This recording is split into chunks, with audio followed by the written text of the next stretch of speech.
Boche gold and diamonds. Buy now, pay later. ആറങ്ങോട്ടുകരയിൽ സ്ത്രീയെ വീടിനുള്ളിൽ മരിച്ച നിലയിൽ കണ്ടെത്തിയ സംഭവത്തിൽ ദുരൂഹത. കടുക്കശ്ശേരി തച്ചുകുന്ന് തച്ചോത്ത് വീട്ടിൽ 72-കാരി സഫിയയാണ് മരിച്ചത്. സ്വർണ്ണാഭരണങ്ങൾ നഷ്ടമായെന്നും ശരീരത്തിൽ മുറിവുകളുണ്ടെന്നും ബന്ധുക്കൾ പറയുന്നു. ഇതാണ് മരണത്തിൽ ദുരൂഹതയുണ്ടെന്ന സംശയത്തിന് ഇടയാക്കിയത്. സഫിയെ കഴിഞ്ഞ ദിവസം രാത്രി 7 മണിയോടെയാണ് വീടിനുള്ളിൽ മരിച്ചു കിടക്കുന്ന നിലയിൽ കണ്ടെത്തിയത്. കുന്നംകുളം ഡിവൈഎസ്പി എൻ മുരളീധരന്റെ നേതൃത്വത്തിലുള്ള പോലീസ് സംഘവും ഡോഗ് സ്ക്വാഡും ഫോറൻസിക് വിഭാഗവും സ്ഥലത്തെത്തി പരിശോധന നടത്തി.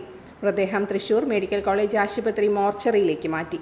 മരിച്ച സഫിയയുടെ ശരീരത്തിൽ സ്ഥിരമായി കാണാറുള്ള സ്വർണ്ണാഭരണങ്ങൾ നഷ്ടപ്പെട്ടതായും ശരീരത്തിൽ ചെറിയ മുറിപ്പാടുകളുണ്ടെന്നും നാട്ടുകാർ പറയുന്നു. ഭീതിജനകമാക്കുന്നതും ആശങ്ക ഉളവാക്കുന്ന സംഭവമാണ്. എന്താണെങ്കിലും ബോഡി ഇപ്പോൾ പോസ്റ്റ്മോർട്ടത്തിലേക്ക് പോയി കഴിഞ്ഞു.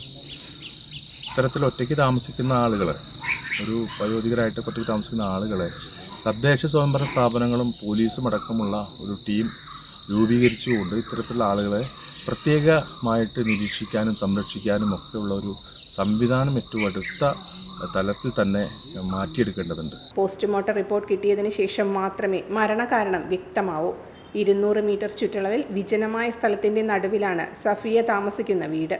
ഒറ്റയ്ക്ക് താമസിക്കുന്ന സഫിയ രാത്രി ഉറങ്ങാൻ ബന്ധുക്കളുടെ വീട്ടിലേക്ക് പോകാറുണ്ടെന്നും പറയുന്നു. എന്നാൽ 2 ദിവസമായി സഫിയയെ പുറത്തു കാണാത്തതിൽ നാട്ടുകാർ ചേർന്ന് നടത്തിയ അന്വേഷണത്തിലാണ് ഞായറാഴ്ച രാത്രി 7 മണിയോടുകൂടി മരിച്ച നിലയിൽ കണ്ടെത്തിയത്. മോളെന്ന് പറഞ്ഞിട്ടുണ്ടെങ്കിൽ വടക്കാഞ്ചേരിക്കാണ് കല്യാണം കഴിച്ചിരിക്കുന്നത്. അപ്പോൾ ഉമ്മ മാത്രമായതുകൊണ്ട് മോള് കുറേ കാലങ്ങളായിട്ട് ഇവിടെയാണ് താമസം. അപ്പോൾ വല്ലപ്പോഴും മാത്രമാണ് ഭർത്താവിൻ്റെ വീട്ടിലേക്കൊന്ന് പോയി നിൽക്കുള്ളൂ. 2 ദിവസം കഴിഞ്ഞ് ഇങ്ങോട്ട് തന്നെ തിരിച്ചു വരും. അപ്പോൾ മോളുടെ വീട്ടിലേക്ക് പോകുന്ന ആ ടൈമിൽ ഇവരുടെ ഉമ്മ അടുത്തുള്ള വീട്ടിൽ ബന്ധുവിൻ്റെ വീട്ടിലാണ് താമസിക്കുക. ഇപ്പോൾ 2 ദിവസം മുന്നേ അങ്ങനെ മോള് പോയി എന്നാണ് പറയുന്നത് കേൾക്കുന്നത്. മോള് വോട്ട് ചെയ്യാൻ വേണ്ടിയിട്ട് പോയതാണ്, ഇലക്ഷനായിട്ട് വോട്ട് ചെയ്യാൻ വേണ്ടിയിട്ട് ആ ഒരു ദിവസത്തിനും വേണ്ടിയിട്ട് പോയതാണ്. ആ ഒരു ടൈമിലാണ് ഇപ്പോൾ ഉണ്ടായേക്കുന്നത്. അടുത്ത വീട്ടിലേക്ക് രാത്രി കിടക്കാൻ പോകാറാണ് ഉമ്മ. അങ്ങനെ മോളടുത്തേക്ക് പോകാമെന്ന് വീട്ടിൽ വിളിച്ച് പറഞ്ഞു വിട്ടേ. മോള് അങ്ങോട്ട് പോയി എന്ന് വിചാരിച്ചു, അങ്ങോട്ട് എത്തിയിട്ടില്ല. കിടക്കാൻ പോണ വീട്ടുകാർ വിചാരിച്ചു മോളടുത്തേക്ക് പോയി എന്ന് വിചാരിച്ചു, ഇങ്ങോട്ട് എത്തിയിട്ടില്ല. പിറ്റേ ദിവസം മുതൽ മോള് ഫോൺ ചെയ്ത് നോക്കുമ്പോൾ കോൾ അറ്റൻഡ് ചെയ്യുന്നില്ല. അങ്ങനെയാണ് അറിഞ്ഞത്. അങ്ങനെയാണ് മോള് വിളിച്ചിട്ട് അൻപട്ടിയറോടെ ആരോടോ അല്ലേ വന്ന് നോക്കാൻ പറയാം. അങ്ങനെ ബന്ധുവായ ആളോട് തന്നെയാണ് വന്ന് നോക്കി നോക്കുമെന്ന് പറയുമ്പോൾ അവിടെ മരിച്ച അവസ്ഥയിൽ കിടക്കുന്നുണ്ടായിരുന്നു.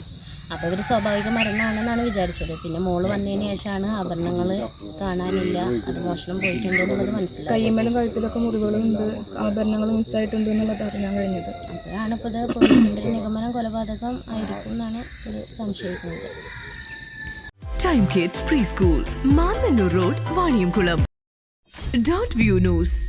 കാഴ്ചകളാണ് ലോകം, കണ്ടു തുടങ്ങുക.